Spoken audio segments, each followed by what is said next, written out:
Daddy. Sweety ಬಂಗಾರಿ, ಪಪ್ಪನ್ ಬಿಟ್ಟು ಎಲ್ಲಿ ಹೋಗಿದ್ದೆ ನೀನು? ನಾನು ನಿನ್ನ ಎಷ್ಟು ಮಿಸ್ ಮಾಡ್ಕೊಂಡೆ ಗೊತ್ತಾ? ನಾನು ಅಷ್ಟೇ ಡ್ಯಾಡಿ, ನನ್ನ ತುಂಬಾ ಮಿಸ್ ಮಾಡ್ಕೊಂಡೆ. ಆದ್ರೆ ಇಲ್ಲಿಗಿಂತ ತಾತ ಮನೆಯಲ್ಲಿ ತುಂಬಾ ಖುಷಿಯಾಗಿರ್ತೀನಿ ಗೊತ್ತಾ? ಅದ್ ನನ್ಗೆ ಗೊತ್ತು ಬಂಗಾರಿ, ಅದಕ್ಕೆ ನೀನೊಂದ್ ಸ್ವಲ್ಪ ದಿನ ಅಲ್ಲಿ ಇದ್ಬಿಟ್ಟು ಬರ್ಲಿ ಅಂತ ನಾನು ಕಳ್ಸಿಕೊಟ್ಟಿದ್ದು. ರೀ, ಹೇಗಿದ್ದೀರಾ? ಚೆನ್ನಾಗಿದ್ದೀರಾ? ನಾನ್ ಚೆನ್ನಾಗಿದ್ದೀನಿ, ನೀನ್ ಹೇಗಿದೀಯಾ? ನಿಮ್ಮ ಅಪ್ಪನ ಮನೆಗೆ ಹೋಗಿ ಬಂದಿದ್ಯಾ ಅಂತಂದ್ರೆ ನೀನ್ ಚೆನ್ನಾಗಿದೀಯಾ ಅಂತ ಗೊತ್ತು ಬಿಡು. ಮತ್ತೆ ಎಲ್ಲರೂ ಹೇಗಿದ್ದಾರೆ? ಅತ್ತೆ ಮಾವ, ಆದಿ ಮತ್ತೆ ಆದಿ ಹೆಂಡತಿ ಎಲ್ಲರೂ ಚೆನ್ನಾಗಿದ್ದಾರಾ? ಊರಿ ಅಲ್ಲೆಲ್ಲ ಚೆನ್ನಾಗಿದ್ದಾರೆ. ಇಲ್ಲಿ ಅತ್ತೆ ಏನಾದ್ರು ಅಂತಿದ್ರಾ? ಅಯ್ಯೋ, ನಮ್ಮ ಅಮ್ಮಂದ್ ಇದ್ದಿದ್ದೆ ಅಲ್ವಾ, ಬಿಡು ಹೋಗಿ. ಬಾ ಒಳಗಡೆ ಹೋಗೋಣ. ಸ್ವೀಟಿ, ನಾನು ನಿಮ್ಗೋಸ್ಕರ ಏನೋ ತಗೊಂಡ್ ಬಂದಿದ್ದೀನಿ. ಹೈ, ನನಗೆ ಗಿಫ್ಟ್ ತಂದಿದ್ದೀರಾ ಪಪ್ಪ? ಏನ್ ತಗೊಂಡ್ಬಂದಿದ್ದೀರಾ? ಅದೆಲ್ಲ ಸರ್ಪ್ರೈಸ್, ನಿಮ್ಗೆ ಒಳಗಡೆ ಬಂದಾಗೆ ಕೊಡ್ತೀನಿ. ಬಾ ಒಳಗಡೆ ಹೋಗೋಣ. ನಡೀರಿ ಮಮ್ಮಿ, ನನ್ ಗಿಫ್ಟ್ ಏನು ಅಂತ ನೋಡ್ಬೇಕು. ಸರಿ ದಿತ್ತಿ, ಬಾ ಒಳಗಡೆ ಬಾ. ಓಹೋ, ಮಹಾರಾಣಿ ಅವ್ರಿಗೆ ಇವತ್ ಮನೆ ದಾರಿ ಸಿಕ್ತೇನೋ. ಅದು ಅತ್ತೆ, ಅದು ಅಲ್ಲಿ ಸ್ವಲ್ಪ ಅಮ್ಮ ಹುಷಾರಿರ್ಲಿಲ್ವಲ್ಲ, ಅದಕ್ಕೆ ಒಂದ್ 2 ದಿನ ಇದ್ದೋಗು ಅಂತ ಅಂದ್ರು. ಅದಕ್ಕೆ ಅಲ್ಲೇ ಇದ್ದೆ. ಇದ್ಬಿಡ್ಬೇಕಿತ್ತಲ್ಲ ಅಲ್ಲೇನೆ ಪರ್ಮನೆಂಟ್ ಆಗಿ. ಇಲ್ಲಿಗೆ ಯಾಕೆ ಬಂದೆ? ಇಲ್ಲಿ ಯಾರಿದ್ದಾರೆ ಅಂತ ಬಂದಿದ್ಯಾ ನೀನು? ಈ ಮನೇಲಿ ಒಬ್ಳು ಅತ್ತೆ ನೋಡಿದಾಳೆ, ಅವಳನ್ನ ಹೇಳ್ಬೇಕು ಕೇಳ್ಬೇಕು ಅನ್ನೋದೇನು ಇಲ್ಲ ಅಲ್ವಾ ನಿಮ್ಗೆ? ಅದು ಅತ್ತೆ, ನಾನು ನಿಮಗ್ ಫೋನ್ ಮಾಡಿದ್ದೆ, ಆದ್ರೆ ನೀವು ಫೋನ್ ಎತ್ತಲಿಲ್ಲ. ಅದಕ್ಕೆ ಇವ್ರ ಹತ್ರನೇ ಹೇಳ್ದೆ ವಿಚಾರ ಎಲ್ಲ. ಓ, ನೀನ್ ಫೋನ್ ಮಾಡಿದ ತಕ್ಷಣ ನಾನು ಎತ್ಬಿಡ್ಬೇಕಾ? ಮಾಡ್ಬೇಕಿತ್ತು ಮತ್ತೆ ಮತ್ತೆ ನೀನು ಫೋನ್ ಎತ್ತವರೆಗೂ ಯಾಕೆ ಇದ್ ಮಾಡ್ಲಿಲ್ಲ? ನೀನು ಕಾಲ್ ಮಾಡ್ಲಿಲ್ಲ ನನ್ಗೆ. ಮತ್ತೆ ಫೋನ್ ಮಾಡ್ಬೇಕಣೆ ನೀನು. ನಿನ್ ಕೆಲ್ಸ ಆಗ್ಬೇಕು ಅಂತಂದ್ರೆ ನೀನ್ ಕಾಲ್ ಮಾಡ್ಬೇಕು. ತಪ್ಪಾಯ್ತತ್ತೆ. ಏನ್ ತಪ್ಪಾಯ್ತು? ನೀನ್ ಇವತ್ ತಪ್ಪು ಮಾಡ್ತಾ ಇಲ್ಲ, ಯಾವತ್ತೋ ತಪ್ಪು ಮಾಡ್ದೆ. ಬಸ್ರಿಯಾಗಿ ಇಟ್ಕೊಂಡ್ ಬಂದು ನನ್ನೇ ಎದುರಿಸಿ ಬೆದರಿಸಿ ನನ್ ಮಗನ್ ಮದ್ವೆ ಅದೇ. ನೀನ್ ನನ್ ಸೊಸೆ ಆಗಕ್ ಲಾಯಕ್ಕೆ ಇಲ್ಲ. ನೀನು ನಾನು ಯಾವತ್ತೂ ಸೊಸೆ ಅಂತ ಒಪ್ಕೊಳ್ಳೋದು ಇಲ್ಲ. ಅಮ್ಮ ಬಿಡು ಹೋಗ್ಲಿ, ಹಾಗೆಲ್ಲ ಮಾತಾಡ್ಬೇಡ. ಏಯ್, ಬಾಯಿ ಮುಚ್ಕೊಂಡು ನಿಂತ್ಕೊಳ್ಳೋ. ನೀನ್ ನನ್ ಮಗ ಕಣೋ ಫಸ್ಟ್, ಆಮೇಲೆ ಹೆಂಡತಿ ಗಂಡ ಆಗು. ಹೋಗ ಒಳಗಡೆ. ನಾನು ಅವಳ ಜೊತೆ ಮಾತಾಡ್ತೇನೆ, ನೀನ್ ಯಾಕೆ ಮಧ್ಯದಲ್ಲಿ ಮಾತಾಡಕ್ ಬರ್ತಾ ಇದೀಯಾ? ಅತ್ತೆ, ಅದು ಇದೊಂದ್ಸರಿ ಅತ್ತೆ, ಮತ್ತೆ ಈ ತರ ತಪ್ಪು ಮಾಡಲ್ಲ ಅತ್ತೆ. ಹೋ, ಯಾವಾಗ್ಲೂ ಬಂದಿದ್ದಾರೆ ನೆಂಟ್ರು. ಶರ್ಮಿಳಾ, ಚೆನ್ನಾಗಿದೀಯಾ? ಯಾವಾಗ ಬಂದೆ? ಯಾವಾಗ್ಲೂ ಬಂದೆ ಬಿಡಿ, ನಿಮ್ಗ್ಯಾಕದೆಲ್ಲ? ಏನಪ್ಪಾ ಗಿರೀಶ, ನಿನ್ ಹೆಂಡತಿಗೆ ನೀನ್ ಇದನ್ನೇ ಹೇಳ್ಕೊಟ್ರೆ? ಅದು ದೊಡ್ಡವ್ರಿಗೆ ಬೆಲೆ ಕೊಡ್ಬೇಡ, ಅವ್ರ ಮಾತಿಗೆ ಬೆಲೆ ಕೊಡ್ಬೇಡ, ನಾನು ನಂದು ಅಂತ ಅಷ್ಟೇ ಮಾಡ್ಕೊಂಡು ಹೋಗು, ನೀನ್ ಯಾವ್ದಕ್ಕೂ ತಲೆ ಕೆಡ್ಸ್ಕೊಡ್ಬೇಡ ಅಂತ ಹೇಳ್ಕೊಟ್ಟಿದ್ಯಾ? ಇಲ್ಲಮ್ಮ, ನಾನೇ ಹತ್ರ ಹೇಳ್ಕೊಡ್ಲಿ? ಏನೋ ಅಪ್ಪನ ಮನೆ ಅಲ್ವಾ, ಹೋಗ್ 2 ದಿನ ಇದ್ ಬಂದಿದ್ದಾಳೆ ಬಿಡು, ಅದಕ್ಕೆ ಯಾಕೆ ಬೇಜಾರ್ ಮಾಡ್ತೀಯಾ? ಓಹೋ, ನಾನು ಬೇಜಾರ್ ಮಾಡ್ತಾ ಇದ್ದೀನಾ? ನೀನು ಮತ್ತೆ ಇವಳು ಸೇರ್ಕೊಂಡು ನಮ್ಗೆ ಎಷ್ಟು ಅನ್ಯಾಯ ಮಾಡಿದ್ರಿ, ಅದ್ ನೆನ್ಪಿದ್ಯಾ? ನಮ್ಮ ಅಣ್ಣನ ಮಗಳು ಎಷ್ಟು ಚೆನ್ನಾಗಿದ್ಲು, ಅವಳನ್ನ ನಮ್ಮ ಮನೆ ಸೊಸೆ ಮಾಡ್ಕೋಬೇಕು ಅಂತ ನಾನು ಚಿಕ್ಕ ವಯಸ್ಸಿಂದ ಹೇಳ್ಕೊಂಡ್ ಬಂದಿದ್ದೆ. ಆದ್ರೆ ನೀನು ಹೋಗಿ ಇವಳನ್ನ, ನನ್ಗೆ ಹೇಳಕ್ಕೆ ಅಸಹ್ಯ ಆಗುತ್ತೆ. ಮದ್ವೆಗ್ ಮುಂಚೆನೆ ಬಸ್ರಿಯಾಗಿ ನನ್ ಮನೆ ಸೊಸೆ ಆಗಿದ್ದಾಳೆ ಇವಳು. ಇಂಥವಳನ್ನ ನಾನು ಯಪ್ಪ ದೇವ್ರ ಸೊಸೆ ಅಂತ ಒಪ್ಕೋಬೇಕಾ?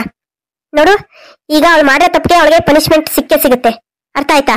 ಈಗ ನೀನು ನಿನ್ ಮಗಳು ಕರ್ಕೊಂಡು ಒಳಗಡೆ ಹೋಗು. ಅದ್ ಹಾಗಲ್ಲಮ್ಮ, ನನ್ ಮಾತು ಸ್ವಲ್ಪ ಕೇಳು. ಅದ್ ಹಾಗೂ ಇಲ್ಲ ಈಗೂ ಇಲ್ಲ. ನಿನ್ ಮಗಳು ಕರ್ಕೊಂಡು ಒಳಗಡೆ ಹೋಗು ಅಂತ ಅಂದೆ. ಹೋಗು ಒಳಗಡೆ. ಅಮ್ಮ, ಅತ್ತಿಗೆಗೆ ಈ ಮನೆ ಆಚಾರ ವಿಚಾರ ಇದ್ರ ಬಗ್ಗೆ ಎಲ್ಲ ಇನ್ನು ತಿಳ್ಕೊಳಕ್ ಟೈಮ್ ಬೇಕು ಅನ್ಸುತ್ತೆ. ಇನ್ನೂ ಸ್ವಲ್ಪ ಟೈಮ್ ಕೊಡ್ಬೋದಲ್ಲ? ಇನ್ನೂ ಟೈಮ್ ಕೊಡ್ತಾರೆ ಇವಳಿಗೆ? ಏಯ್, ಮನೆಯಿಂದ ಆಚೆ ಹೋಗ್ಬೇಕು ಈ ಕ್ಷಣನೇ. ನಿನ್ ಮನೆಯಿಂದ ಆಚೆ ಹೋಗ್ಬೇಕು. ಇಷ್ಟು ದಿನ ನನ್ ಪರ್ಮಿಷನ್ ಇಲ್ಲದೆ ನೀನು ಬೇರೆ ಕಡೆ ಇದ್ ಬಂದಿದ್ಯಾ ಅಂತ ಅಂದ್ಮೇಲೆ ಇವತ್ತು ನನ್ ಪರ್ಮಿಷನ್ ಕೊಡೋವರೆಗೂ ನನ್ನ ಮನೆ ಒಳಗಡೆ ನಿನ್ಗೆ ಬರಕ್ ಅವಕಾಶ ನಾನು ಕೊಡಲ್ಲ. ಈಗ್ಲೇ ಮನೆಯಿಂದ ಆಚೆ ಇರು. ಅತ್ತೆ ಪ್ಲೀಸ್ ಅತ್ತೆ, ಈ ತರ ಎಲ್ಲ ಮಾಡ್ಬೇಡಿ ಅತ್ತೆ. ಸ್ವೀಟಿ ಒಳಗಡೆ ಇದ್ದಾಳೆ, ಅವಳು ಇದೆಲ್ಲ ನೋಡಿದ್ರೆ ಅವಳ ಮನ್ಸಿಗೆ ಎಷ್ಟು ಬೇಜಾರಾಗುತ್ತೆ. ಮಕ್ಳ ಮನ್ಸು ತುಂಬಾ ಸೂಕ್ಷ್ಮ ಅತ್ತೆ. ಆ ಮಕ್ಳ ಮನ್ಸಿಗೆ ನೋವಾಗೋ ತರ ನಡ್ಕೋಬಾರ್ದು ಅತ್ತೆ. ಬೇಕಿದ್ರೆ ನೀವೇನಾದ್ರೂ ಬೇರೆ ಶಿಕ್ಷೆ ಕೊಡಿ, ನಾನು ಅನುಭವಿಸ್ತೀನಿ. ಆದ್ರೆ ಅವಳ ಮುಂದೆ ಈ ತರ ಎಲ್ಲ ನಡ್ಕೋಬೇಡಿ ಅತ್ತೆ. ಮಕ್ಳಿಗೆ ಯಾವ್ದು ಒಳ್ಳೇದು ಯಾವ್ದು ಕೆಟ್ಟದ್ದು ಅಂತ ನೀನ್ ಹೇಳ್ಕೊಡಕ್ ಬರ್ತಾ ಇದೀಯಾ? ಅದೇನೋ ಹೇಳ್ತಾರಲ್ಲ, 6 ಎತ್ತೊಳಗೆ 3 ಎತ್ತೊಳು ಹೇಳ್ಕೊಡ್ತಿದ್ಲು ಅನ್ನೋ ತರ ಆಯ್ತು. ನನಗೆ ಗೊತ್ತು ಮಕ್ಳ ಮುಂದೆ ಯಾವ ತರ ನಡ್ಕೋಬೇಕು ಅಂತ. ಅವ್ರಿಗೂ ಅರ್ಥ ಆಗ್ಲಿ ಬಿಡು. ಅಜ್ಜಿ ಮತ್ ಕೇಳಿಲ್ಲ ಅಂತಂದ್ರೆ ಯಾವ ತರ ಶಿಕ್ಷೆ ಸಿಗುತ್ತೆ ಅಂತ. ನೋಡು, ಈಗ ಹೇಳ್ತಾರ ಮಾತ ಕೇಳ್ತೀಯೋ ಇಲ್ಲ ನಾನೇ ಕತ್ತಿಡ್ದು ಆಚೆ ತಳ್ಬೇಕಾ? ನೀನೇ ಹೋದ್ರೆ ಇನ್ನೂ ಒಳ್ಳೇದು. ಅತ್ತೆ ಬೇಡ ಅತ್ತೆ, ಅಕ್ಕಪಕ್ಕದವ್ರು ಯಾರಾದ್ರೂ ನೋಡಿದ್ರೆ ತಪ್ಪು ತಿಳ್ಕೊತಾರೆ ಅತ್ತೆ.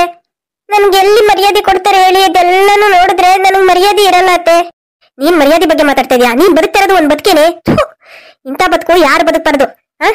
ನಾನು ಅವತ್ತೇ ಹೇಳಿದ್ದೆ ನಿನ್ಗೆ, ಬೇಡ ನನ್ ಮಗನ್ ಸವಾಸಕ್ ಬರ್ಬೇಡ, ನನ್ ಮಗನ್ ವಿಷಯಕ್ಕೆ ಬರ್ಬೇಡ ಅಂತ. ನೀನೇ ತಾನೇ ಹಠ ಮಾಡಿ ನನ್ ಮಗನ್ ಮರಳು ಮಾಡಿ ಮದ್ವೆ ಮಾಡ್ಕೊಂಡಿದ್ದು. ಈಗ ಅನ್ಭವಿಸು. ಅಕ್ಕಪಕ್ಕದವ್ರು ನೋಡ್ತಾರೆ ಅಂತಂದ್ರೆ ನಿನ್ ಮರ್ಯಾದೆ ಇದ್ರೆ ತಾನೇ ಮರ್ಯಾದೆ ಹೋಗಕ್ಕೆ. ನೋಡು, ಈಗಿಂದ ಈಗ ಮನೆಯಿಂದ ಆಚೆ ನಡೀತಾ ಇರ್ಬೇಕಷ್ಟೇ. ಯಾಕತ್ಕೆ ಅಷ್ಟೊಂದು ಹಠ ಮಾಡ್ತಾ ಇದ್ದೀರಾ? ಅಮ್ಮ ಹೇಳ್ತಿದಾರೆ ತಾನೆ, ಅಮ್ಮನ ಮತ್ ಕೇಳ್ಬೇಕು ತಾನೆ. ಅಲ್ಲ, ನೀನು ಒಂದ್ ಮನೆ ಸೊಸೆಯಾಗಿ ಹೋಗಿದ್ಯಾ, ನಿಮ್ ಮನೆಯಲ್ಲೂ ನಿಮ್ ಅತ್ತೆ ಇದೇ ತರ ನಡ್ಕೊಂಡ್ರೆ ನಿಮ್ ತಾಯಿ ಅವ್ರಿಗೆ ನೋವಾಗುತ್ತಾ ಆಗಲ್ವಾ ಹೇಳು? ಏನು, ನಾನು ಮತ್ತೆ ನೀವು ಒಂದೇನಾ? ಯಾವ ಕಡೆಯಿಂದ ಒಂದೇ ತರ ಕಾಣ್ತೀವಿ ಅದಕ್ಕೆ? ಮದ್ವೆಗ್ ಮುಂಚೆನೆ ಬಸ್ರಿಯಾಗಿ ನಮ್ಮ ಅಣ್ಣನ ಓಡಿಸ್ಕೊಂಡೋಗಿ ಮದ್ವೆ ಮಾಡ್ಕೊಂಡ್ ನೀವು. ನಾನ್ ಆತರ ಕೆಲ್ಸ ಮಾಡಿಲ್ವಲ್ಲ. ನಾನು ಎಲ್ಲಾರು ಒಪ್ಪದ ಮೇಲೆನೆ ಆ ಮನೆ ಸೊಸೆ ಆಗಿರೋದು. ಇನ್ನೊಂದ್ಸರಿ ನನ್ಗೂ ನಿಮ್ಗೂನು ಕಂಪೇರ್ ಮಾಡಕ್ ಬರ್ಬೇಡಿ. ಅಲ್ಲ, ಮದ್ವೆ ವಿಚಾರದಲ್ಲಿ ಏನೋ ತಪ್ಪಾಗಿರ್ಬೋದು, ಆದ್ರೆ ನೀನು ಒಂದ್ ಹೆಣ್ಣು, ನಾನು ಒಂದ್ ಹೆಣ್ಣು ತಾನೆ. ನೋಡಿ ಅದಕ್ಕೆ ನನ್ನ ಹತ್ರ ಇದೆಲ್ಲ ಮಾತಾಡಕ್ ಬರ್ಬೇಡಿ. ಅಮ್ಮ ಏನ್ ಹೇಳಿದಾರೋ ಅದನ್ನ ಮಾಡಿ ಅಷ್ಟೇ. ಇಲ್ಲ ಅಂತ ಅಂದ್ರೆ ನಾನೇ ನನ್ ಕೈಯಾರೆ ನಿಮ್ ಕುತ್ತಿಗೆ ಹಿಡ್ದು ಹೊರಗಡೆ ದಬ್ಬೇಕಾಗತ್ತೆ. ನಾನೇ ಹೋಗ್ತೀನಿ. ಹೋಗು ಮತ್ತೆ, ಇನ್ನು ಇಲ್ಲೇ ನಿಂತಿದ್ಯಲ್ಲ.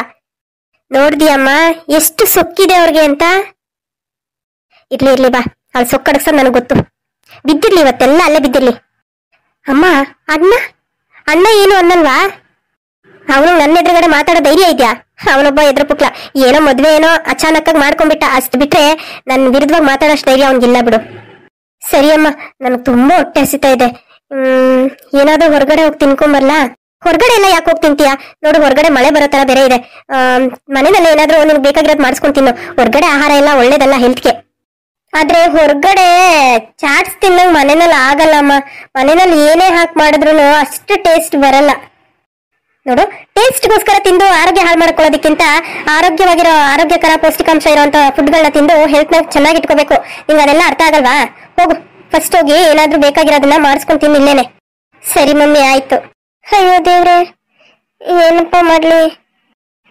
ಒಂದು ಸಣ್ಣ ಆಸೆ ನನ್ ಬದುಕನ್ನೇ ಹಾಳು ಮಾಡ್ಬಿಡ್ತು. ಪ್ರೀತಿ ಮಾಡಿದ ತಪ್ಪಿಗೆ ಇದೆಲ್ಲ ಅನುಭವಿಸ್ಬೇಕಾಗಿದೆ. ನಾನೇನ್ ತಪ್ಪು ಮಾಡ್ದೆ? ಇವ್ರನ್ನ ಇಷ್ಟಪಟ್ಟು ಪ್ರೀತಿ ಮಾಡಿದ ತಪ್ಪ? ಪ್ರೀತಿ ಮಾಡ್ದವ್ರನ್ನ ಮದ್ವೆ ಮಾಡ್ಕೊಂಡಿದ್ ತಪ್ಪ? ಅಲ್ಲಿ ನಮ್ಮ ಅಣ್ಣ ಅದಕ್ಕೆ ಚೆನ್ನಾಗಿದ್ದಾರೆ ಅನ್ಕೊಂಡ್ ಖುಷಿಯಾಗಿ ಮನೆಗ್ ಬಂದ್ರೆ ಇಲ್ಲಿ ನನ್ನ ಮನೆಯಿಂದ ಆಚೆಗೆ ಹಾಕ್ಬಿಟ್ರೆ. ನನ್ ಗಂಡನು ನನ್ ಪರವಾಗಿ ಒಂದು ಮಾತು ಆಡಲ್ಲ. ಬರೀ ಪ್ರೀತಿ ಮಾಡ್ತೀನಿ, ನಾನ್ ನಿನ್ನ ಕೈ ಬಿಡಲ್ಲ, ನಾನ್ ನಿನ್ ಜೊತೆ ಇರ್ತೀನಿ ಅಂತ ಭರವಸೆ ಅಷ್ಟೇ ಕೊಡ್ತಾರೆ. ಈ ತರ ಕಷ್ಟದ ಪರಿಸ್ಥಿತಿನಲ್ಲಿ ನನ್ ಜೊತೆ ಬಂದು ನಿಂತ್ಕೊಳ್ಳಲ್ಲ ಅವರು. ಭಗವಂತ, ಹೆಣ್ಮಕ್ಳಿಗೆ ಯಾಕಪ್ಪ ಈ ತರ ಶಿಕ್ಷೆ ಕೊಡ್ತೀಯ? ಹೆಣ್ಮಕ್ಳು ಹಣೆ ಬರ್ದಲ್ಲಿ ಒಳ್ಳೇದು ಅಂತ ಬರ್ದಿದ್ರೆ ಹೆಣ್ಮಕ್ಳು ಚೆನ್ನಾಗೇ ಇರ್ತಾರೆ. ಸ್ವಲ್ಪ ಒಂದು ಸಣ್ಣ ತಪ್ಪಿಂದ ಜೀವನನೇ ಹಾಳಾಗೋಗುತ್ತೆ. ಮದ್ವೆಗ್ ಮುಂಚೆನೆ ಬಸರಿ ಆದೆ. ಈ ವಿಚಾರ ಹೊರಗಡೆ ಗೊತ್ತಾದ್ರೆ ಮರ್ಯಾದೆ ಹೋಗುತ್ತೆ ಅಂತ ಇವ್ರ ಜೊತೆ ಮದ್ವೆ ಆದೆ. ಆದ್ರೆ ಅದೇ ತಪ್ಪಾಗ್ಬಿಟ್ಟಿದೆ. ಹೆಣ್ಮಕ್ಳ ಜೀವನದಲ್ಲಿ ಮದ್ವೆ ಅನ್ನೋದೊಂದು ಘಟ್ಟ. ಅಲ್ಲಿ ಆ ಮದ್ವೆ ಆದಂತ ಗಂಡನ ಮನೆಯವರು ಎಲ್ಲ ಚೆನ್ನಾಗಿದ್ರೆ ಹೆಣ್ಮಕ್ಳ ಜೀವನ ಚೆನ್ನಾಗಿರುತ್ತೆ. ಆದ್ರೆ ಅಲ್ಲಿ ಏನಾದ್ರೂ ಸಣ್ಣ ಸಮಸ್ಯೆ ಇತ್ತು ಅಂತಂದ್ರೆ ಹೆಣ್ಮಕ್ಳ ಜೀವನ ನರ್ಕ.